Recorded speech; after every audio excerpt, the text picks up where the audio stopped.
రామ్ నారాయణ రామ్. ఈ కార్యక్రమంలో మనం ముందే ఎన్నో సార్లు సంతాన దల్ అంటే ఏమిటి, అది ఎలా పనిచేస్తుంది అన్న విషయాలను చర్చించాం. కానీ ఈరోజు మనం కొంచెం లోతుగా సంతాన దల్ను అర్థం చేసుకునే ప్రయత్నం చేయబోతున్నాం. సంతాన అంటే మనం అందరం ఈ సృష్టి యొక్క సంతానాలు. ఆకాశం మరియు ప్రకృతి యొక్క సంతానాలు. సృష్టిలో అన్నీ సమానమే. ఎవరికీ భేదభావం ఉండదు. అందరినీ ఒకే రీతిలో చూస్తారు. సంతాన దల్ ఒక విస్తృత కుటుంబం. ఇక్కడ అందరి జన్మసిద్ధ హక్కులు గురించి చర్చ జరుగుతుంది. జన్మలే ఎలాంటి హక్కులు కావాలో అవి అందరికీ పొందేందుకు ప్రయత్నించబడతాయి. సంతాన దల్ ద్వారా అందరికీ ఈ సందేశం ఇవ్వబడుతుంది: మనం అందరం ఒకే కుటుంబం. మనం అందరం ప్రకృతికి సంతానాలు. ప్రకృతి ఉందంటే మనం ఉన్నాము, లేకపోతే మనం ఏమీ కాదు. ఈ భూమి మీద మనిషి జన్మించినప్పుడు, జన్మించే సమయంలోనే ఈ భూమి మీద ఉన్న ఏదైనా దానికి సంబంధించిన హక్కు జన్మం నుంచే పొందుతుంది.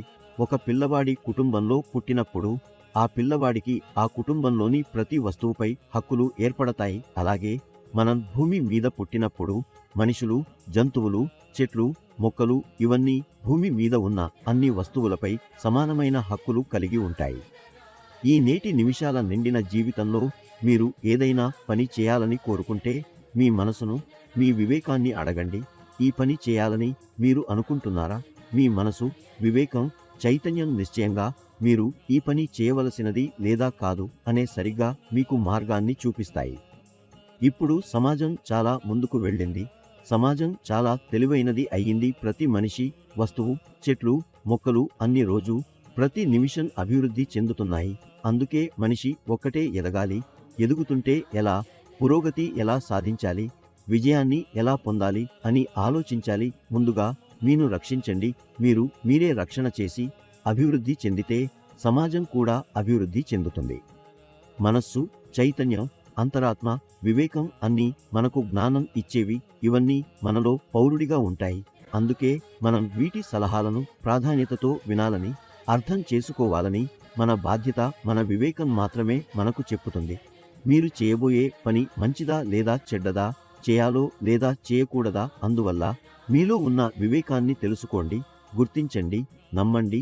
తద్వారా మీరు చెడు పనులు చేయకుండా నివారించవచ్చు.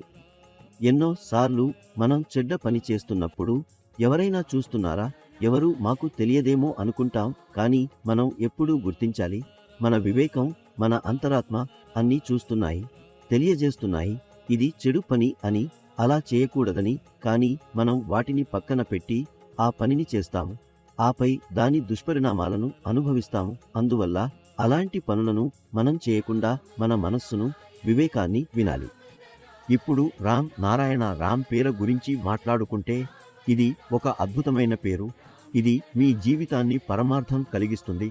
మీ కోరికలు, కలలు అన్నీ నిజమవుతాయి. మీను స్వయంగా తెలుసుకునేలా చేస్తుంది. మంచి పనులు చేయడానికి మిమ్మల్ని ప్రేరేపిస్తుంది.